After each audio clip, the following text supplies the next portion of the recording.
Eloquent ادب کے ویور سے گزارش ہے کہ ہمارے چینل کے پلے لسٹ آپشن کو ایکسپلور کریں اور جتنے بھی آڈیو بکس کمپلیٹ ہو چکے ہیں جیسے داستان ایمن فروشوں کی، شمشیر بے نیام، آخری چٹان اور ایک بت شکن پیدا ہوا، فردوس ابلیس اور نیل بہتا رہا، اندلس کی ناگن، مارکہ کربلا، ان سب آڈیو بکس کو خود بھی سنیں اور زیادہ سے زیادہ شیئر کرنے کی کوشش کریں۔ یہی ہمیں سپورٹ کرنے کا بہترین طریقہ ہے۔ جزاک اللہ۔ بسم اللہ الرحمن الرحیم۔ ابھی دارالحکومت میں جشن فتح جاری تھا کہ ٹیپو سلطان کے جاسوسوں نے اسے خبر دیتے ہوئے کہا، غدار قاسم خان سرنگا پٹنم میں موجود ہے اور محمد علی کا میدان نے اسے پناہ دے دی ہے۔ کیا محمد علی جیسا فرض شناس انسان یہ حرکت بھی کر سکتا ہے؟ ٹیپو کو اپنے جاسوسوں کی فراہم کردہ اطلاع پر یقین نہیں آ رہا تھا۔ یہ حقیقت ہے سلطان محترم، ایک جاسوس نے عرض کیا۔ ٹیپو کچھ دیر تک خاموش بیٹھا، قاسم خان کی نمک حرامی کے بارے میں سوچتا رہا۔ ایاز خان اور قاسم خان نے ایک ہی وقت میں غداری کی تھی۔ ایاز خان نے کوڑیال بندر کا علاقہ انگریزوں کے حوالے کر دیا تھا اور قاسم خان نے جنگ کے بغیر حیدر نگر جیسا مضبوط قلعہ سفید فام دشمنوں کے سپرد کر دیا تھا۔ پھر جب ٹیپو نے دوبارہ حیدر نگر پر قبضہ کیا تو قاسم خان فرار ہو گیا۔ اب اچانک خبر ملی تھی کہ وہ غدار فرار ہو کر محمد علی کا میدان کی پناہ میں آ گیا ہے۔ ٹیپو نے فوراً ہی محمد علی کو سر دربار طلب کر لیا۔ پھر جیسے ہی سالار میسور دربار میں داخل ہوا، ٹیپو نے اپنے سپاہیوں کو اشارہ کر دیا کہ وہ محمد علی کے مکان کا محاصرہ کر لیں اور پھر قاسم خان کو گرفتار کر کے دربار میں پیش کر دیں۔ محمد علی، کیا یہ سچ ہے کہ قاسم خان تمہاری پناہ میں آ گیا ہے؟ ٹیپو نے پرجلال لہجے میں پوچھا۔ محمد علی کا میدان نے ٹیپو کے بدلے ہوئے لہجے کو محسوس کر لیا اور سر اٹھا کر اس طرح کہا جیسے کوئی عام سا واقعہ ہو، سلطان نے جو کچھ سنا ہے وہ حرف بحرف درست ہے۔ تمہارے نزدیک حکومت کے ایک غدار کو پناہ دینا کیسا فعل ہے؟ ٹیپو کی آواز سے ہلکا ہلکا غصہ چھلکنے لگا تھا۔ بہت برا، محمد علی نے بے نیازانہ جواب دیا۔ پھر تم نے ایسا کیوں کیا؟ ٹیپو کی جھنجھلاہٹ کچھ اور بڑھ گئی تھی۔ قاسم خان نے شدید بیماری کے عالم میں مجھ سے سوال کیا تھا اور آپ جانتے ہیں کہ محمد علی کسی سوالی کو مایوس نہیں کرتا۔ کوئی بھوکا روٹی کا سوال کرے تو اپنے سامنے رکھی ہوئی ساری غذا اٹھا کر اسے دے دوں اور خود بھوکا رہ جاؤں۔ اگر کوئی ننگا مجھ سے کپڑے مانگے تو میں اپنا قیمتی پیرہن اتار کر اس کے حوالے کر دوں اور خود بے لباس پھرتا رہوں۔ سارا میسور جانتا ہے کہ میرے جینے کی یہی ادا ہے۔ ٹیپو ایک لمحے کے لیے خاموش ہو گیا۔ وہ جانتا تھا کہ محمد علی کے بیان میں جھوٹ کا شائبہ تک نہیں ہے، مگر ایک غدار اور ایک بھوکے کے سوال میں بڑا فرق ہے۔ لمحاتی سکوت کے بعد ٹیپو سلطان دوبارہ مخاطب ہوا۔ بس جو ہونا تھا سو ہو چکا، محمد علی کا میدان نے اپنی مخصوص بے پرواہی کا مظاہرہ کرتے ہوئے کہا۔ میرے نزدیک قاسم خان بھی ایک بھوکا شخص تھا، اسے زندگی کی بھوک تھی، میں نے پناہ دے کر اس کی بھوک مٹا دی۔ ٹیپو سلطان اور دوسرے حاضرین دربار کو محمد علی کا میدان کا یہ جواب بہت گراں گزرا۔ اسی دوران سپاہی قاسم خان کو لیے ہوئے دربار میں داخل ہوئے۔ قاسم خان، تو نے ایسا کیوں کیا؟ ٹیپو اپنی سلطنت کے ایک غدار کو سامنے پا کر غضبناک ہو گیا۔ میں بہت مجبور تھا سلطان معظم، قاسم خان نے جھوٹ کا سہارا لیا۔ فرنگی تعداد میں زیادہ تھے اور میری فوج کمزور تھی۔ نمک حرام قاسم خان اپنے جرم پر مجبوری کا پردہ ڈالنے کی کوشش کر رہا تھا۔ تو جھوٹ بولتا ہے۔ ٹیپو کی آواز سے پورا دربار گونج اٹھا۔ نہ تیرے جسم سے خون کا کوئی قطرہ بہا اور نہ تو نے اپنے کسی سپاہی کو شمشیر بے نیام کرنے کا حکم دیا، پھر یہ کیسی مجبوری تھی؟ قاسم خان نے مزید عذر پیش کیا، لیکن ٹیپو نے اسے جھڑک دیا۔ مجھے معلوم ہے کہ تو انگریزوں کی غلامی پر رضامند ہو چکا تھا، گزشتہ 6 ماہ سے ان کی ملازمت کر رہا تھا۔ اگر تجھے اپنا عہد وفا یاد تھا تو فرار ہو کر سرنگا پٹنم کیوں نہیں آیا؟ میرے سامنے اپنی مجبوریاں کیوں بیان نہیں کی؟ قاسم خان رحم کی بھیک مانگتا رہا، مگر ٹیپو نے اس کے قتل کا حکم جاری کر دیا۔ سپاہی قاسم خان کو کھینچتے ہوئے مقتل کی طرف لے گئے اور ٹیپو نے محمد علی قمیدان کو مخاطب کرتے ہوئے کہا، آئندہ تم اس بات کا لحاظ رکھو کہ تم سے سوال کرنے والا حکومت کا کوئی سنگین مجرم ہے یا ضرورت مند۔ محمد علی قمیدان نے کوئی جواب نہیں دیا اور خاموشی کے ساتھ دربار سے نکل کر چلا گیا۔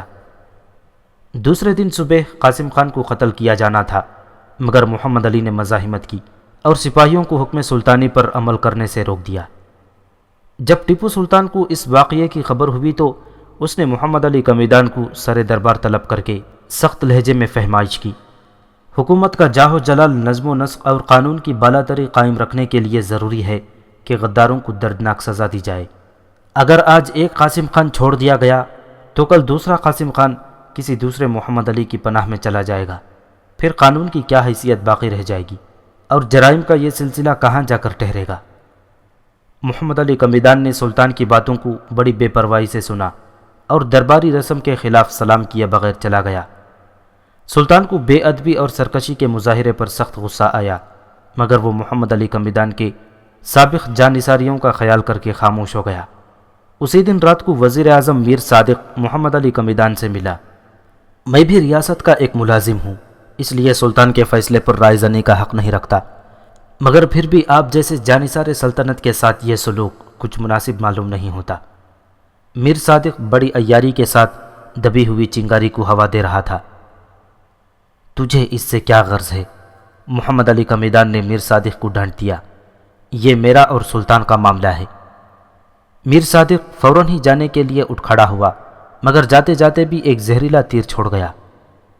یہ آپ کا اور سلطان کا ذاتی معاملہ صحیح، مگر پھر بھی اتنا ضرور کہوں گا کہ اس ریاست نے آپ جیسے جانباز اور وفا پرست کی قدر نہیں کی۔ محمد علی قمیدان نے چونک کر میر صادق کی طرف دیکھا، مگر وہ کمرے سے نکل چکا تھا۔ دوسرے دن حکم سلطانی کے مطابق سپاہی قاسم خان کو سزائے موت دینے کے لیے مقتل لے گئے۔ عین اسی وقت محمد علی قمیدان بھی ہاتھی پر سوار ہو کر مقتل میں داخل ہوا اور قاسم خان کو سپاہیوں سے چھڑا کر اپنے ہاتھی پر سوار کر لیا۔ پھر یہ اعلان بھی کر دیا کہ جسے ساتھ دینا ہو وہ میرے پیچھے پیچھے چلا آئے۔ یہ اعلان سن کر 200-300 سپاہی محمد علی کے ہمراہ ہو گئے۔ اب ان باغیوں کا رخ سرنگا پٹنم کے نواحی علاقے کی طرف تھا۔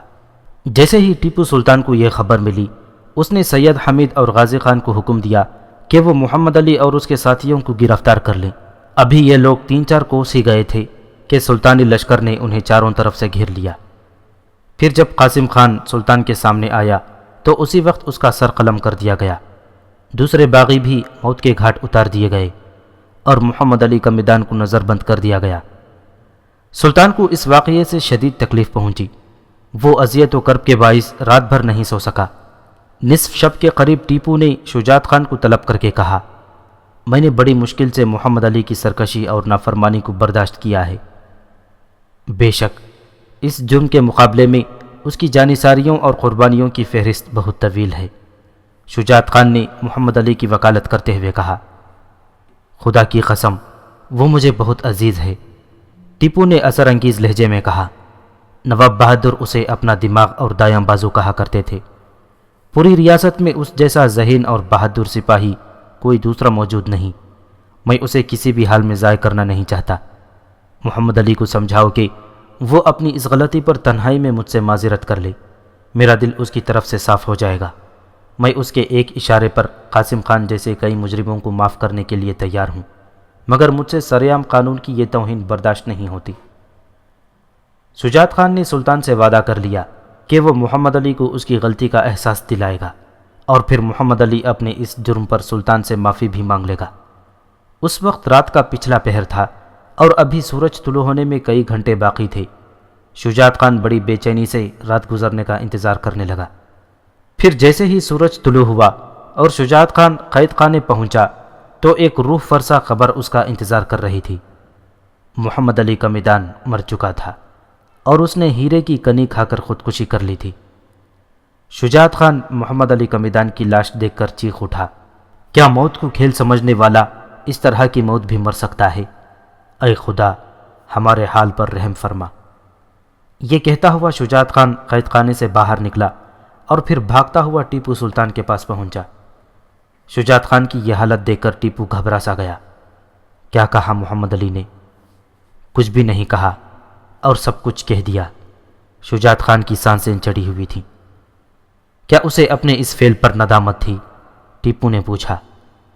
اب ندامت یا شکایت کون بتائے؟ محمد علی تو چلا گیا۔ شجاعت خان کا لہجہ بہت اداس تھا۔ کہاں چلا گیا؟ ٹیپو نے حیران ہوتے ہوئے بلند آواز میں کہا۔ زندگی کی سلاخیں توڑ کر فرار ہو گیا یا کسی دوسرے غدار نے قید خانے کا دروازہ کھول دیا؟ ایکائک ٹیپو غضبناک نظر آنے لگا تھا۔ اس نے اپنے ہی ہاتھوں سے جسم کے زندان کی سلاخیں کاٹ دیں اور قید خانے سے آزاد ہو گیا۔ شجاعت خان کی آنکھوں کے گوشے بھیگنے لگے تھے۔ محمد علی نے خودکشی کر لی؟ شدت حیرت و اضطراب سے ٹیپو سلطان بھی چیخ اٹھا۔ جو سر سے پاؤں تک فولاد کا بنا ہوا تھا وہ موم کے پتیلے میں کس طرح ڈھل گیا، جس سے خود موت بھی کتراتی تھی۔ اس نے اپنے اوپر حرام موت کیسے مسلط کر لی؟ خدا ہی جانتا ہے۔ شجاعت خان بار بار کفے افسوس مل رہا تھا۔ پھر جب ٹیپو سلطان نے محمد علی قمیدان کی لاش دیکھی تو اس کی آنکھیں بھی نم ہو گئیں۔ سالار میسور کے ہونٹوں پر خون جمع ہوا تھا، چہرے پر اذیت و کرب کے سائے نمایاں تھے اور آنکھیں کھلی ہوئی تھیں۔ ٹیپو سلطان بہت دیر تک یہ عبرتناک منظر دیکھتا رہا، پھر اس کی نگاہ ایک کاغذ پر مسکور ہو گئی جو محمد علی قمیدان کی لاش کے قریب ہی پڑا ہوا تھا۔ ٹیپو نے خود ہی جھک کر وہ کاغذ اٹھا لیا۔ محمد علی نے مرنے سے پہلے چند سطریں تحریر کی تھیں۔ میں نے اپنے شب و روز کے سارے جذبات ریاست کے استحکام کی نظر کر دیے، مگر جب میرے ٹوٹنے کا وقت آیا تو کسی نے مجھے نہیں سنبھالا۔ اے زمانے، تو بہت خود غرض اور بے وفا ہے، اس لیے میں تجھ سے بہت دور جا رہا ہوں۔ محمد علی کا خط پڑھ کر ٹیپو سلطان رونے لگا۔ کاش ایسا نہ ہوتا، میں تجھے 100 بار سنبھالا دیتا، مگر تو نے مجھ سے کچھ کہا تو ہوتا۔ پھر محمد علی کی لاش کو شاہی اعزاز کے ساتھ دفن کر دیا گیا۔ ٹیپو اس کے قبر میں اتارے جانے تک جنازے کے ساتھ ساتھ تھا۔ سلطنت خداداد کے فرمان روا نے اپنے سپہ سالار کی میت کو کاندھا بھی دیا۔ پھر ٹیپو سلطان محمد علی کی بیوہ سے تعزیت کے لیے اس کے مکان پر پہنچا۔ سالار میسور کے مکان پر کسی غریب کی جھونپڑی کا نما ہوتا تھا۔ ریاست کے دوسرے عہدیداروں کے مکانات عیش و آسائش کی چیزوں سے بھرے ہوئے تھے، مگر ایک سالار میسور کے جس کے اثاثے میں چند بوسیدہ کپڑوں اور ایک ٹوپی کے سوا کچھ بھی نہیں تھا۔ محمد علی کے مکان کی یہ حالت دیکھ کر ایک بار پھر ٹیپو سلطان آبدیدہ ہو گیا۔ وہ سپاہی کے لباس میں ایک مرد قلندر تھا، خدا اس کی مغفرت کرے۔ ٹیپو نے بڑے پر اثر لہجے میں محمد علی کی بیوہ سے تعزیت کی، پھر عدت کے بعد اس غمزدہ عورت کو اپنے محل میں لے آیا اور بہت سی مراد بخشنے کے ساتھ یہ حکم بھی جاری کر دیا کہ ہر طرح اس کی دلجوئی کی جائے تاکہ وہ جلد از جلد اپنے شوہر کے موت کا غم فراموش کر دے۔ وزیر اعظم میر صادق اور اس کا نائب میر غلام لنگڑا محمد علی قمیدان کی موت پر بہت خوش تھے۔ وہ دونوں سالار میسور کی لاش ہی پر جشن نشاط منانا چاہتے تھے مگر مجبور تھے، اس لیے ایک تہخانے میں اپنے جذبات کا غبار نکالنے لگے۔ یہ ہماری خوش بختی ہے غلام کہ جب سے ریاست کی ملازمت میں آئے ہیں میسور کی تباہی کا عمل تیز تر ہو گیا ہے۔ میر صادق نے اپنے نائب کو مخاطب کرتے ہوئے کہا، پہلے حیدر علی مرا جو ہمارے عزائم کے راستے کی سب سے مضبوط چٹان تھا، پھر محمد علی نے خود ہی اپنی شہرک کاٹ لی، یہ دوسری رکاوٹ تھی۔ اب کون باقی رہ گیا؟ کوئی بھی نہیں سرکار، میر غلام علی نے شراب کا پیالہ اپنے ہونٹوں سے لگاتے ہوئے کہا۔ میر صادق کی بیوی شاملی اس خفیہ تہخانے میں ضرورت کی چیزیں فراہم کر رہی تھی۔ میر صادق نے اسے مطمئن کرنے کے لیے سرنگا پٹنم کے ایک عام سے مولوی سے نکاح پڑھوا لیا تھا، ورنہ حقیقتاً شاملی کی حیثیت ایک داشتہ سے زیادہ نہیں تھی، اور خود شاملی کو بھی اس کی پرواہ نہیں تھی کہ میر صادق اسے اپنی بیوی سمجھتا ہے یا داشتہ۔ وہ تو وزیر خزانہ پورنیا اور میسور کی رانیوں کے ایما پر اپنے جسم کی قربانی دے کر ہندو دھرم کی خدمت کر رہی تھی۔ پورنیا نے تو شاملی سے یہاں تک اقرار کر لیا تھا کہ اگر میر صادق ٹیپو سلطان کا وفادار ثابت ہوتا ہے تو پھر کسی موقع پر اسے زہر دے کر ہلاک کر دیا جائے۔ پورنیا سے یہی عہد و پیمان روپمتی نے بھی کیے تھے، اور وہ میر غلام علی لنگڑے کو اس کی حقیقی قد و قال میں دیکھنے کی کوشش کر رہی تھی، مگر غلام اس قدر فتین اور عیار تھا کہ روپمتی اس کے مزاج کو سمجھنے سے عاجز رہی۔ یہی حال شاملی کا بھی تھا۔ میر صادق اس سے بہت قریب تھا، مگر پھر بھی اس نے اپنے دل کی بات شاملی سے نہیں کہی تھی۔ آج اتفاق سے دونوں زیادہ بہک گئے تھے، اس لیے دل کی باتیں بے ساختہ ان کی زبانوں پر آ رہی تھیں۔ شاملی کسی بہانے سے وہاں آتی اور کچھ دیر ٹھہر کر میر صادق اور غلام علی لنگڑے کی باتیں سننے کی کوشش کرتی۔ اب ہمارے راستے میں کوئی رکاوٹ نہیں ہے سرکار، میر غلام علی لنگڑا جھوم جھوم کر کہہ رہا تھا۔ ہمیں سب سے زیادہ خطرہ نواب حیدر علی اور محمد علی کا میدان سے تھا، مگر ہمارے پیغمبر کی دعاؤں سے یہ دونوں بہت جلد لقمہ اجل بن گئے۔ غلام علی لنگڑے کا اشارہ حسن بن صباح کی طرف تھا۔ ہمارے پیغمبر کی کیا شان ہے! حسن بن صباح کے نام پر میر صادق کی آنکھیں چمکنے لگیں اور وہ بہت زیادہ پرجوش نظر آنے لگا تھا۔ قلعہ علمود سے ابھرنے والی روشنی ہر مقام پر ہماری دستگیری کرے گی۔ ان قریب ریاست میسور بھی راکھ کا ایک ڈھیر بن جائے گی۔ ہمارے پیشوا و کارندوں نے مسلمانوں کی کتنی بڑی بڑی حکومت کے ٹکڑے ٹکڑے کر دیا۔ طویل و عریض ہندوستان کی قسمت کا مالک مغل شہنشاہ آج کتنا بے اثر ہے کہ دہلی کے قلعے میں بیٹھ کر کسی کٹ پتلی کی طرح ناچ رہا ہے۔ مشاعرے ہیں، مرغوں اور بٹیروں کی لڑائیاں ہیں، یا خوبصورت عورتوں کے رقص ہیں۔ جانثاروں کے سینے جذبہ وفا سے خالی ہو چکے ہیں اور ان کی شمشیروں کو زنگ لگ چکا ہے۔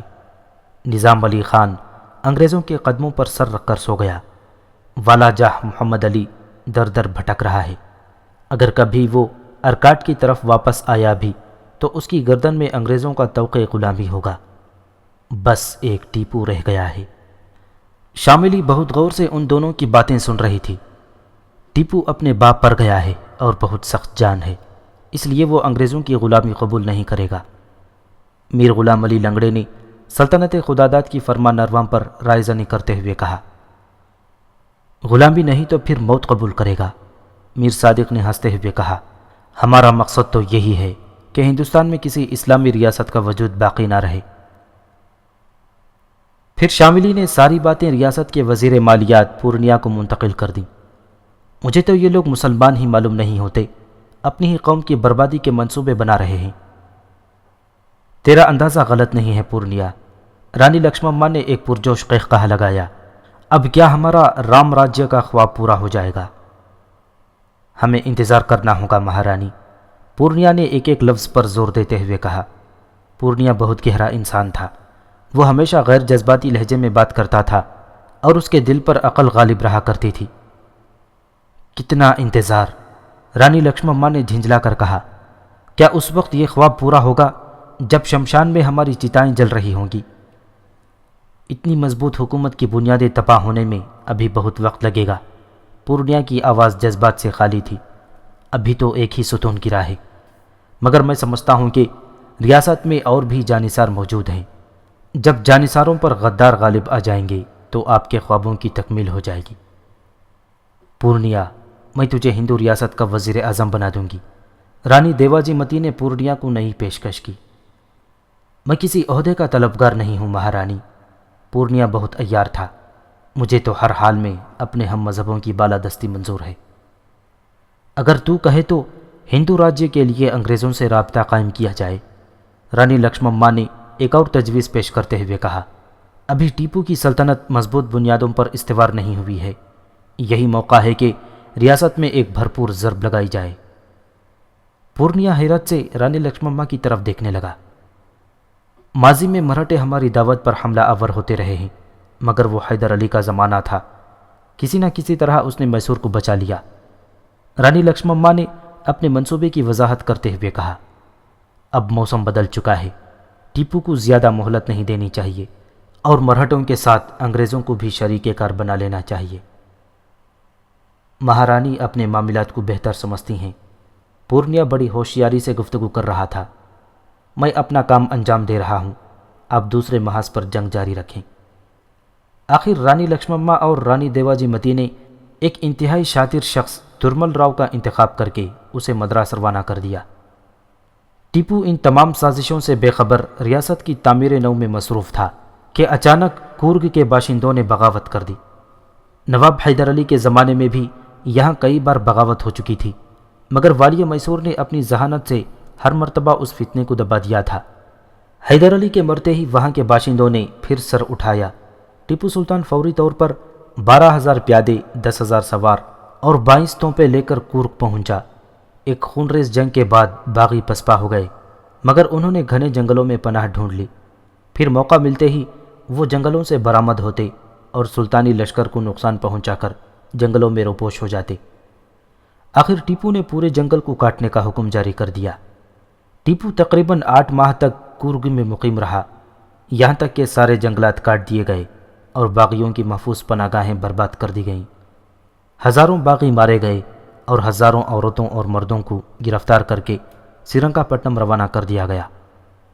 کورگ کے باشندوں میں صدیوں سے ایک بڑی شرمناک رسم جاری تھی۔ یہاں 4 حقیقی بھائی یا 4 دوست مل کر ایک عورت کو اپنی بیوی بنا لیتے تھے، اور پھر جو اولاد ہوتی تھی وہ ان چاروں کے ورثے کی مستحق قرار پاتی تھی۔ جب ٹیپو کو اس حیاسوز رسم کا علم ہوا تو اس نے ان سب کو جمع کر کے ایک طویل تقریر کی اور مذہب اسلام کے احکامات بیان کیے۔ ٹیپو کا ذاتی کردار، قیدیوں کے ساتھ شریفانہ سلوک اور پھر اسلام کی حقانیت، غرض ان تمام چیزوں نے مل کر کورگ کے باشندوں کو بہت زیادہ متاثر کیا، یہاں تک کہ وہ سب کے سب مسلمان ہو گئے۔ ٹیپو نے 9 مسلم مردوں کو فوج میں شامل کر لیا اور اس فوجی دستے کو جماعت احمدی کا نام دے دیا۔ ان فوجیوں کی وردی کا رنگ شیر کی کھال سے مشابہ تھا۔ خانہ جنگیوں اور بغاوتوں سے ذرا نجات ملی تو ٹیپو سلطان اپنے برادر نسبتی برہان الدین کی شادی کی طرف متوجہ ہوا۔ آخر نواب بدرالزماں نائتا کی لڑکی کا انتخاب ہوا۔ بدرالزماں اس وقت حیدر نگر کا حاکم تھا۔ جب وہ سرنگا پٹنم آیا تو ٹیپو سلطان نے اس کا بڑا والہانہ استقبال کیا اور قیمتی تحائف پیش کیے۔ میری خواہش یہ ہے کہ آپ برہان الدین کو اپنی فرزندی میں قبول کر لیں۔ ٹیپو کے لہجے میں تحکم کے بجائے درخواست کا رنگ شامل تھا۔ بدرالزماں خان نائتا خاندانی غرور میں مبتلا تھا، اس لیے مصلحتاً خاموش بیٹھا رہا۔ سادہ دل ٹیپو نے اس کی خاموشی کو اقرار سمجھا اور شادی کی تیاریوں کا حکم دے دیا۔ بدرالزماں خان نائتا واپس حیدر نگر چلا گیا اور سرنگا پٹنم میں بڑے زور و شور سے برہان الدین کی شادی کے انتظامات ہونے لگے۔ پھر جب حیدر نگر پہنچ کر بدرالزماں نائتا نے اپنے خاندان اور قبیلے کے سامنے ٹیپو سلطان کی تجویز پیش کی تو سب کے سب برہم ہو گئے۔ کیا تمہیں تاجدار بیگم کا حشر معلوم نہیں؟ ٹیپو کی ایک بیوی تاجدار بیگم، جو امام صاحب بخشی نائتا کی بیٹی تھی، کچھ دن پہلے انتقال کر چکی تھی۔ وہ 10 سال زندہ رہی، مگر اس نے ایک دن بھی ٹیپو کا احترام نہیں کیا۔ تاجدار بیگم احساس برتری میں مبتلا تھی اور یہی احساس اسے دمک کی طرح چاٹتا رہا۔ آخر دق کی موذی مرض میں مبتلا ہوئی اور خون تھوک تھوک کر مر گئی۔ بدرالزماں نائتا کی قوم نے تاجدار بیگم کے جارحانہ سلوک پر نظر نہیں کی، بلکہ ٹیپو کو اس کی موت کا ذمہ دار قرار دیا۔ تمہاری بیٹی کا بھی یہی حشر ہوگا۔ ٹیپو ہماری اعلیٰ نسبی کو داغدار کرانا چاہتا ہے۔ اہلیان خاندان بڑے غضبناک لہجوں میں بول رہے تھے۔ خود بدرالزماں نائتا کی بیوی اور بیٹی نے بھی اس شادی کی مخالفت کی، مگر بدرالزماں انکار نہ کر سکا۔ وہ سمجھتا تھا کہ انکار کی صورت میں ٹیپو سلطان اسے حیدر نگر کی گورنری سے علیحدہ کر دے گا۔ بدرالزماں ایک طرف خاندانی غرور میں مبتلا تھا اور دوسری طرف اقتدار سے بھی چمٹا رہنا چاہتا تھا۔ فطرت کی اس دو رنگی نے اسے خاموش رہنے پر مجبور کر دیا، یہاں تک کہ برہان الدین کی بارات سرنگا پٹنم سے حیدر نگر پہنچ گئی۔ شادی سے ایک دن پہلے دلہن نے کنویں میں کود کر خودکشی کر لی۔ دیکھتے ہی دیکھتے جشن کیف و نشاد ہنگامہ ماتم میں تبدیل ہو گیا۔ ٹیپو سلطان 3 دن تک حیدر نگر میں مقیم رہا۔ اس دوران اس نے بدرالزماں نائتا کو بار بار تسلیاں دیں اور ایک باپ کے غم میں مسلسل شریک رہا۔ پھر سرنگا پٹنم روانہ ہونے سے ایک روز پہلے ٹیپو نے بدرالزماں نائتا کو خلوت میں طلب کر کے کہا، میں تمہاری بیٹی کو تو واپس نہیں لا سکتا، مگر مجھے اتنا ضرور بتا دو کہ یہ المناک واقعہ کیوں پیش آیا ہے۔ میری بیٹی کو یہ رشتہ پسند نہیں تھا، بدرالزماں نائتا نے سوگوار لہجے میں کہا۔ مذہبی طور پر بھی ایک بالغ لڑکی کو اپنی رائے کے اظہار کی پوری آزادی ہے۔ ٹیپو اپنے غصے کا مظاہرہ کرنا چاہتا تھا، مگر صورتحال کی نزاکت نے اسے نرم لہجہ اختیار کرنے پر مجبور کر دیا۔ پھر تم نے مجھ سے اس بات کو پوشیدہ کیوں رکھا؟ میں ڈرتا تھا کہ کہیں میرا انکار مزاج سلطانی پر گرا نہ گزرے۔ آخر بدرالزماں کے دل کی بات اس کی زبان پر آ گئی۔ میں نے حکم سلطانی کی تعمیل میں اپنی بیٹی کو گوا دیا۔ معاذ اللہ، کیا میں کوئی جابر حکمران ہوں کہ تمہارے انکار کو اپنی انا کا مسئلہ بنا لیتا اور پھر تمہاری بربادی کے درپے ہو جاتا۔ ٹیپو سلطان کا لہجہ تلخ بھی تھا اور اداس بھی۔ بدرالزماں، تم نے بڑی غیر ذمہ داری سے کام لیا۔ کاش تم ایک مبہم سا اشارہ بھی کر دیتے تو میں تمہاری بات سمجھ لیتا۔ افسوس، تمہاری نادانی نے زندگی بھر کے لیے مجھ پر ایک ایسا بار گران ڈال دیا ہے کہ جس کی خلش سے میری روح ہمیشہ مضطرب رہے گی۔ پھر جب ٹیپو سلطان اپنے برادر نسبتی کے ساتھ حیدر نگر سے رخصت ہوا تو نائتا اور سادات کے گھرانوں سے تعلق رکھنے والے تمام افراد کے سینوں میں اس کے خلاف نفرت و انتقام کی آگ بھڑک رہی تھی۔ نواب بدرالزماں نائتا اپنے خاندان اور قوم کے لوگوں کو سمجھا رہا تھا، میں نے تو صرف ایک بیٹی گوائی ہے، مگر اس کے بدلے میں پتہ نہیں ٹیپو کو کیا کیا گوانا پڑے گا۔ اس کے سوا ہم آپ کی کسی بات کو تسلیم نہیں کریں گے۔ نائتا اور سادات کے لوگ بیک زبان کہہ رہے تھے، آج سے ہم پر ٹیپو کی اطاعت حرام ہے، وہ ہم جیسے شرفا کو ذلیل کرتا ہے، خدا اسے رسوا کرے۔ ایک بوڑھا شخص جو قوم نائتا سے تعلق رکھتا تھا اس موقع پر خاموش نہ رہ سکا۔ بندگان خدا، تم اس شخص کی غیبت کر رہے ہو جو ہر حال میں بے گناہ ہے، خطا تمہاری، مورد الزام اسے ٹھہراتے ہو، جرم تمہاری بیٹی کا، سزا کا مستحق اسے قرار دیتے ہو، یہ کہاں کا انصاف ہے؟ خدا سے ڈرو، اگر تمہیں اپنی اعلیٰ نسبی پر اتنا ہی ناز ہے تو کھلے لفظوں میں اس رشتے سے انکار کر دیا ہوتا۔ بوڑھے کی کھری کھری باتوں سے خائف ہو کر نائتا اور سادات نے اسے قتل کر دیا، کہیں یہ خوشامدی نمک خوار سلطان کو ہمارے ارادوں سے باخبر نہ کر دے۔ ٹیپو سلطان تیز رفتاری کے ساتھ سرنگا پٹنم کی طرف بڑھ رہا تھا اور اسے خبر تک نہیں تھی کہ اس کے پیچھے کیسی کیسی سازشیں ہو رہی ہیں۔ جب مرہٹوں کو معلوم ہوا کہ انگریزوں اور ٹیپو سلطان کے درمیان صلح ہو گئی ہے اور ایسٹ انڈیا کمپنی معاہدہ سالبی کو ختم کرنے کے بارے میں سوچ رہی ہے تو وہ بدحواس ہو گئے۔ یہ معاہدہ 1768 میں ہوا تھا، جس کی روح سے انگریز نظام الملک مرہٹے، نوابین اودو ارکاڈ اور راجگان تانجور و ٹرانکور ایک دوسرے کے حلیف قرار پائے تھے۔ اس معاہدے کے فسخ ہونے کے خیال سے مرہٹوں میں بے چینی پھیل گئی، چنانچہ نئے پیشوائے پونا باجی راؤ نے ٹیپو سلطان سے اس رقم کی ادائیگی کا مطالبہ کر دیا جو تاوان جنگ کے سلسلے میں حیدر علی پر قرض تھی۔ ٹیپو نے پیشوا باجی راؤ کے خط کے جواب میں صاف صاف لکھ دیا، والد محترم نے چند توپوں اور بندوقوں کے سوا اور کوئی ترکہ نہیں چھوڑا ہے، اگر کہیں تو یہ ساری چیزیں آپ کی خدمت میں روانہ کر دوں۔ پیشوا باجی راؤ کو ٹیپو کا یہ جواب پسند نہیں آیا۔ اس نے فوری طور پر نظام علی خان سے ایک خفیہ معاہدہ کر لیا تاکہ ٹیپو سلطان سے وہ علاقے دوبارہ حاصل کر لیے جائیں جن پر حیدر علی کی زندگیوں میں انہوں نے قبضہ کر لیا تھا۔ ایک بار پھر اتحادی فوجوں نے سلطنت خداداد پر یلغار کر دی۔ حیدر بخشی جو قلعہ دھارواڑ کا نگران تھا، اس نے مرہٹوں اور نظام حیدرآباد سے بڑی رشوت لے کر اس قلعے کے علاوہ کنچن گڑھ، نولکنڈا، نرکنڈا اور بھدرا ندی کے اس پار کا تمام علاقہ دشمنوں کے حوالے کر دیا۔ جب سلطان کو یہ خبر پہنچی تو وہ ایک لشکر جرار لے کر دارالحکومت سے نکلا، پھر بنگلور کے راستے سے ادھونی کی طرف بڑھا۔ اس وقت ادھونی کا حاکم نظام علی خان کا داماد نواب مہابت جنگ تھا۔ اس نے فوری طور پر اپنے دیوان اسد علی خان کو سلطان کی خدمت میں روانہ کیا۔ مجھے تم لوگوں سے کوئی دشمنی نہیں ہے، ٹیپو نے مہابت جنگ کے قاصد کو مخاطب کرتے ہوئے کہا۔ نظام علی خان نے مرہٹوں کے ساتھ مل کر سلطنت خداداد کی تباہی پر کمر باندھی ہے، اس لیے میں اسے سبق سکھانا چاہتا ہوں۔ خدا ہی جانتا ہے کہ وہ کیسا مسلمان ہے جو کافروں پر بھروسہ کرتا ہے اور اپنے ہم عقیدہ لوگوں کی بربادی کے منصوبے بناتا ہے۔ اس کے بعد سلطان نے اپنے ایک معتمد محمد غیاث کو یہ پیغام دے کر نظام کے دربار میں بھیجا، میں ٹیپو سلطان مسلمانوں کی سلطنت کو تقویت دینا اور مذہب اسلام پر اپنی جان و مال نثار کر دینا چاہتا ہوں، آپ اس کار عظیم میں میرا ہاتھ بٹائیے۔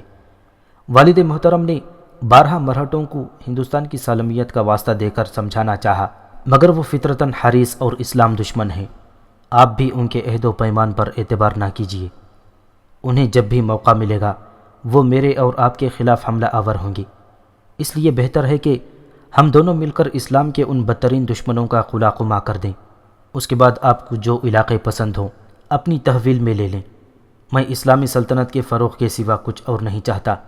ابھی وقت ہے، سنبھل جائیے، ورنہ قدرت بار بار مہلت نہیں دیتی۔ ٹیپو سلطان کا خط اس قدر اثر انگیز تھا کہ نظام علی خان جیسا خود غرض انسان بھی سوچنے پر مجبور ہو گیا۔ جب وزیروں نے دیکھا کہ نظام ڈگمگا رہا ہے تو وہ ایک بار پھر سازشوں کے تمام تر ہتھیاروں کے ساتھ اس کے دل و دماغ پر حملہ آور ہوئے۔ حضور، ایک نائب کا بچہ آپ کا معاون ثابت ہوگا، معاذ اللہ۔ میر صادق کا بھائی میر عالم بڑے خوفناک لہجے میں بول رہا تھا۔ بخدا، یہ آپ کی بلند اقبالی کی تحقیر ہے۔ وہ چاروں طرف سے گھر گیا ہے، اس لیے مذہب کا سہارا لے کر سنبھلنے کی کوشش کر رہا ہے۔ اگر آپ نے اسے سنبھلنے کی مہلت دے دی تو وہ اس طرح مقابل کھڑا ہوگا جیسے کوئی درندہ اپنے شکار کے سامنے۔ حیدر علی بھی بڑا حیلہ گر تھا، بیٹا بھی اسی کے نقش قدم پر چل رہا ہے۔ ٹیپو کی پرفریب باتوں پر نہ آئیے۔ نظام کے دل و دماغ میں روشنی کی جو کرن پھوٹی تھی، میر عالم کی گمراہ کن تقریر نے اسے بچھا دیا اور ٹیپو کا سفیر محمد غیاث ناکام و نامراد واپس آ گیا۔ مجبوراً ٹیپو نے پورے زور و شور سے ادھونی پر حملہ کر دیا، مگر جب سلطان کو معلوم ہوا کہ قلعے میں نظام علی خان کی بیٹی اور دوسری خواتین موجود ہیں تو اس نے اپنی فوج کو قلعے میں قبضہ کرنے سے روک دیا۔ بعض فوجی افسر سلطان کے اس فیصلے سے متفق نہیں تھے۔ فرانسیسی سپہ سالار موسیو لاولی نے بڑے بے باکانہ لہجے میں اپنی رائے کا اظہار کرتے ہوئے کہا، دشمن تو آپ کو ایک لمحے کی بھی مہلت نہیں دے گا، پھر آپ اسے اتنی رعایت کیوں دے رہے ہیں؟ میں نہیں چاہتا کہ اس جنگ سے معزز خواتین متاثر ہوں۔ ٹیپو نے موسیو کی دلیل کا تاثر لیے بغیر کہا، یہ موقع دوبارہ ہاتھ نہیں آئے گا سلطان۔ فرانسیسی سپہ سالار بہت زیادہ پرجوش نظر آ رہا تھا۔ خواتین کو تو بعد میں بھی بحفاظت روانہ کیا جا سکتا ہے۔ موسیو لاولی قلعے پر حملہ کرنے کے لیے اصرار کرتا رہا، مگر ٹیپو نے اپنا فیصلہ واپس نہیں لیا اور اعلان کرا دیا کہ نظام الملک کی بیٹی اور قلعے میں مقیم دوسری خواتین کسی محفوظ مقام پر چلی جائیں۔ تیسرے دن نظام علی خان کی بیٹی اور تمام عورتیں قلعے سے باہر آئیں۔ ٹیپو نے انہیں خود اپنی نگرانی میں ان الفاظ کے ساتھ رخصت کیا، جب تم نظام علی خان کے پاس پہنچو تو اسے بتانا کہ ایک فاتح نے ان کے ساتھ کیا سلوک کیا۔ اگر میں دوسرے حکمرانوں کی طرح ہوتا تو تم سب کو یرغمال بنا لیتا یا تحت کر ڈالتا یا پھر اپنے تصرف میں لے آتا، مگر مجھے تم ایسی ہی عزیز ہو جیسی میری اپنی خواتین۔ جب عورتوں کا یہ قافلہ رائچور کی طرف چلا گیا تو ٹیپو نے قلعے کا محاصرہ تنگ کر دیا۔ پھر 18 دن کی مسلسل جنگ کے بعد ٹیپو کی فوج نے ادھونی کے اس قلعے پر قبضہ کر لیا، جو اپنی ساخت کے اعتبار سے انتہائی مضبوط اور ناقابل تسخیر خیال کیا جاتا تھا۔ نظام علی خان کا داماد نواب محبت جنگ سمجھتا تھا کہ شکست کے بعد ٹیپو اس سے نہایت تحقیر آمیز سلوک کرے گا، مگر ٹیپو خلاف توقع بہت عزت و احترام سے پیش آیا۔ نواب محبت جنگ کو ادھونی سے اس طرح رخصت کیا جیسے وہ قلعے سے نکل کر کسی سفر پر جا رہا ہو۔ نظام سے بس اتنا کہہ دینا کہ اس کے لیے میرے دل کے دروازے ہمیشہ کھلے رہیں گے۔ کاش ہماری یہ طاقت اسلام دشمنوں کے خلاف استعمال ہوتی۔ قلعہ ادھونی کی تسخیر سے فارغ ہو کر ٹیپو مرہٹوں کی طرف متوجہ ہوا۔ اس نے سب سے پہلے کنچن گڑھ پر حملہ کیا۔ یہاں کی رانی فرار ہو گئی اور اس کے بیٹے نے گرفتار ہو کر اسلام قبول کر لیا۔ کنچن گڑھ کے بعد افواج سلطانی سانڈوس کی طرف بڑھے۔ یہاں کے حاکم نے کسی تاخیر کے بغیر سر اطاعت خم کر لیا اور سلطان کی خدمت میں قیمتی نظریں پیش کر کے اپنی جان بچائی۔ سانڈوس سے نجات حاصل کر کے سلطان کیملی کی طرف بڑھا۔ یہاں ایک گھمسان کی جنگ ہوئی اور کیملی کے علاقے پر ٹیپو کا قبضہ ہو گیا۔ فتح کے نشے میں سلطان کے بعض سپاہی بہک گئے اور انہوں نے چند خوبصورت عورتوں کو اپنی ہوس کا نشانہ بنا ڈالا۔ عزت دار عورتیں یہ رسوائی برداشت نہ کر سکیں اور دریا میں ڈوب کر مر گئیں۔ جب سلطان کو اس واقعے کی خبر ملی تو اذیت و کرب کی شدت سے اس کا چہرہ دھواں ہو گیا۔ کیا میرے سپاہی بھی اتنی گری ہوئی حرکت کر سکتے ہیں؟ تکلیف اور غصے کی زیادتی سے ٹیپو کی آواز لرز رہی تھی۔ سلطان معظم، جنگ کے دوران ایسے واقعات ہوتے ہی رہتے ہیں۔ بعض فوجی افسروں نے سلطان کو سمجھانے کی کوشش کی۔ تم بھی مجرموں کی پشت پناہی کر رہے ہو۔ ایک سلطان کا لہجہ غضبناک ہو گیا۔ یہ معمولی واقعہ نہیں، میری تاریخ اقتدار کا سیاہ ترین ورق ہے۔ پھر دوسرے دن ٹیپو نے کیمبلی کے تمام باشندوں کو ایک میدان میں جمع ہونے کا حکم دیا، ساتھ ہی ان سپاہیوں کو بھی زنجیریں پہنا دیں جو اس سنگین جرم کے مرتکب ہوئے تھے۔ مرنے والی عورتوں میں کچھ شادی شدہ عورتیں تھیں اور کچھ کنواری لڑکیاں۔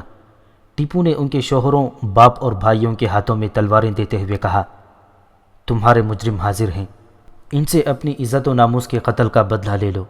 خون کے بدلے خون، یہی اسلامی انصاف ہے۔ ٹیپو کی پرجلال آواز گونجی تو حاضرین پر موت کا سناٹا طاری ہو گیا۔ حکم سلطانی سن کر محکوم لوگ کانپنے لگے۔ حضور، ہم نے انہیں معاف کر دیا۔ مقتول عورتوں کے وارثوں کی آوازیں لرز رہی تھیں۔ آپ نے ہمارا حال پوچھ لیا، بس یہی ہمارے لیے کافی ہے۔ کس کا گھر جلا اور کس کی عزت لٹی، کوئی فاتح یہ نہیں پوچھتا۔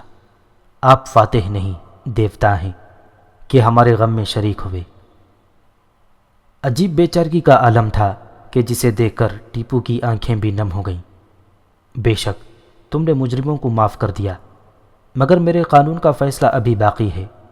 ٹیپو کی باروب آواز دوبارہ گونجی۔ تھوڑی دیر بعد ہی مجرم سپاہیوں کی لاشیں زمین پر تڑپنے لگیں۔ ہزاروں ہندوؤں کا مجمع پتھر کے مجسموں کی طرح ساخت کھڑا ہوا تھا۔ جب سپاہیوں کی لاشیں سرد ہو گئیں تو سلطان ان کے قریب آیا اور انتہائی حسرت زدہ لہجے میں کہنے لگا، افسوس، تمہاری قسمت میں شہادت نہیں، یہ حرام کی موت لکھی تھی۔ اس کے بعد سلطان نے مرنے والی عورتوں کے وارثوں میں کثیر رقم تقسیم کی تاکہ کسی حد تک ان کے غم کا ازالہ ہو سکے۔ پھر جب اس مہم سے فارغ ہو کر سلطان قلعے دھارواڑ پر قبضہ کرنے کی غرض سے آگے بڑھا تو سخت بارشوں کی وجہ سے دریائے تنگا بھدرا میں طغیانی آئی ہوئی تھی۔ مجبوراً سلطان کو اپنے لشکر کے ساتھ دریا کے کنارے خیمزن ہونا پڑا۔ ٹیپو نے کئی دن تک دریا کے اتر جانے کا انتظار کیا، مگر جب طغیانی میں کوئی کمی نہیں آئی تو ایک روز سلطان نے نماز فجر ادا کی اور 1 گھنٹے تک قرآن کریم کی تلاوت کرتا رہا۔ یہی اس کا روزانہ کا معمول تھا۔ میدان جنگ میں کبھی کوئی نماز ترک نہیں کی۔ اگر لڑائی کی شدت کے سبب موقع نہ مل سکا تو پھر اس نے قضا نماز ادا کی تھی اور رات کے وقت خیمے کی روشنی میں قرآن شریف کی تلاوت کرتا رہا۔ کتاب الہی کا ایک چھوٹا نسخہ ہمیشہ اس کے ساتھ رہا کرتا تھا۔ تلاوت کے بعد ٹیپو نے دریا کی طرف دیکھا۔ طغیانی کا وہی عالم تھا۔ سرکش موجوں نے دریا کے کنارے کھڑے ہوئے تناور درختوں کو اکھاڑ پھینکا تھا اور اب وہ انہیں حقیر تنکوں کی طرح بہائے لے جا رہی تھی۔ موسم کا یہ حال دیکھ کر بعض فوجی افسروں نے کہا، حضور، دریا کے تیور بہت خراب نظر آ رہے ہیں۔ یہ طغیانی تو بہت طویل ہوگی، آخر ہم کب تک انتظار کریں؟ مبہم اشاروں میں ٹیپو کے فوجی افسروں کا یہی مشورہ تھا کہ قلعہ دھارواڑ کی مہم کو فی الوقت ملتوی کر دیا جائے۔ اپنے فوجی مشیروں کی بات سن کر ٹیپو مسکرانے لگا۔ ایسا لگتا ہے کہ دریا بھی دشمن کے ہراول دستے کا کام دے رہا ہے اور ہمارا راستہ روکے کھڑا ہے۔ تو پھر کچھ دن کے لیے اپنی یہ مہم ملتوی فرما دیجیے۔ آخر ایک فوجی افسر نے دل کی بات کہہ دی۔ اس طرح کیسے چلے جائیں؟ سلطان کے ہونٹوں کی مسکراہٹ کچھ اور گہری ہو گئی تھی۔ دشمن ہماری واپسی کو فرار سے تعبیر کرے گا۔ پھر تمام فوجی افسروں کے چہرے ایک سوالیہ نشان بن کر رہ گئے تھے۔ سلطان کچھ دیر تک سوچتا رہا اور پھر بڑے عجیب انداز میں اس کے ہونٹوں کو جنبش ہوئی۔ دریا کے وسط میں 21 گولے مارے جائیں، پھر قدرت کی طرف سے جو کچھ حاضر ہوگا اسی کے مطابق عمل کیا جائے گا۔ تمام سپاہی اور افسران ٹیپو کا یہ حکم سن کر حیرت زدہ تھے۔ آخر توپ کے 21 گولے پانی میں داغ دیے گئے۔ خدا کی شان کہ گولے پھٹتے ہی پانی کم ہونے لگا اور یہاں تک پایاب ہو گیا کہ سلطان کے تمام سوار اور پیدل سپاہی آسانی کے ساتھ دریا پار کر گئے۔ دریا پار کرتے ہی سلطان نے اپنی فوج کو کئی حصوں میں تقسیم کر دیا اور پھر یہ لشکر مختلف سمتوں سے دشمن کی طرف بڑھے۔ شدید برسات کے موسم کی وجہ سے مرہٹے خواب غفلت میں سوئے ہوئے تھے۔ ان کے وہم و گمان میں بھی نہ تھا کہ اس قدر ناسازگار موسم کے باوجود ٹیپو دھارواڑ میں داخل ہو جائے گا۔ مرہٹوں کی آنکھ اس وقت کھلی جب وہ چاروں طرف سے محصور ہو چکے تھے۔ ایک مختصر سی خونریز جنگ کے بعد مرہٹا سردار اپنے بیوی بچوں کو چھوڑ کر فرار ہو گئے۔ ٹیپو کے فوجی افسروں نے ایک بار پھر اسے مشورہ دیا کہ عورتوں اور بچوں کو یرغمال بنا کر مرہٹوں پر دباؤ ڈالا جائے مگر سلطان نے جنگی قیدیوں کے ساتھ شفقت و مہربانی کا سلوک کیا اور انہیں عزت و احترام کے ساتھ انعام و اکرام دے کر پونا روانہ کر دیا۔ جب یہ عورتیں پونا روانہ ہو رہی تھیں تو ٹیپو نے انہیں مخاطب کرتے ہوئے کہا تھا، جب تم اپنے گھروں میں پہنچ جاؤ تو پیشوا سے کہنا کہ تو اس شخص کے خلاف جنگ کرتا ہے جو تیری عورتوں اور بچوں پر اس قدر مہربان ہے۔